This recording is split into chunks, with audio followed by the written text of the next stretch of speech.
من اكتر الحاجات اللي نفسي تحصل وبجد هتغير البشريه كلها ان هم يلغوا النوتيفيكيشن للرسائل اللي بتيجي.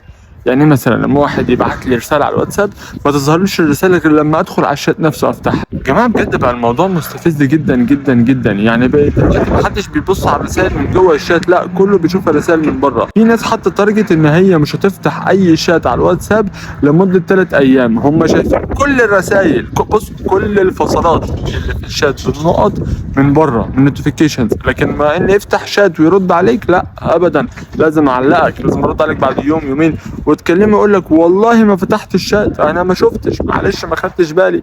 بالك ايه اللي ما خدتوش يا راجل؟ ده انت خدت كل حاجه في حياتك، جيت في ده اللي ما تاخدهوش يعني؟ ده غير بقى ان الناس اللي معاهم ايفون النوتيفيكيشنز بتاعتهم بتظهر لهم بشكل كده الانيميشن بتاعها سموزي جدا، فبالتالي بتبقى مبسوط انت وبتقلب في النوتيفيكيشنز كده وشايف كل الرسائل وكل النوتيفيكيشنز وكل الحاجات اللي حصلت في يومك والناس والحوارات. وكمان ممكن تشوف الرساله كامله من النوتيفيكيشن من غير ما تفتح الشات.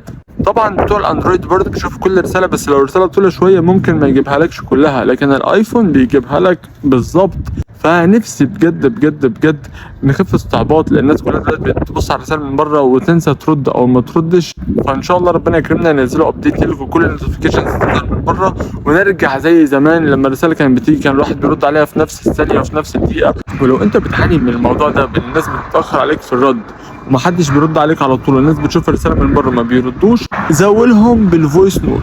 ما تبعت لهمش تكست خالص، فويس نوت يا باشا. اقول لك على حوار، ابعت كذا فويس نوت. يعني مثلا إيه تمام، بقول لك انت شفت الفار الصندوق اللي اكل البندق؟ زاوله، بص ابعت له كذا فويس نوت، كل فويس نوت فيه 3 ثواني 5 ثواني، هيقلق، هيحس ان في حاجه غلط، فغصب عنه هيفتح الرساله على طول ويرد عليك وقتي. اما بقى لو انت اتخانقت خالص من الناس ما تردش عليك فما تكلمهاش خالص وكبر دماغك واشتري مخك، واحلى مسا عليك.